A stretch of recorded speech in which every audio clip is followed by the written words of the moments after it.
ఓ మహర్షి నదిలో స్నానం చేసి తిరిగి వస్తూ ఓ చెట్టును చూసి తదాస్తు అన్నాడు. అది గమనించిన శిష్యుడు చెట్టును తదాస్తు అని ఎందుకు దీవించారని గురువును ప్రశ్నించాడు. ఎలాంటి ప్రతిఫలాన్ని ఆశించకుండా తన దగ్గరికి వచ్చిన జీవులన్నింటికీ ఆశ్రయాన్ని ఇచ్చిన ఆ చెట్టు ఈ రాజ్యానికి చక్రవర్తి అవ్వాలని కోరుకుందని, అందుకే తదాస్తు అన్నాను అని ఆ మహర్షి శిష్యుడికి బదిలిచ్చాడు.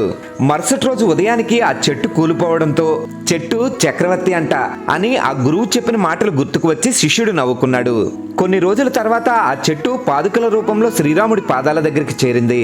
ఆ తర్వాత 14 సంవత్సరాలు వనవాసానికి వెళ్లిన శ్రీరాముడి పాదుకల్ని తెచ్చి భరతుడు ఆ పాదుకలకి పట్టాభిషేకం చేసి వాటిని సింహాసనంపై ఉంచి రాజ్యాన్ని పాలించాడు.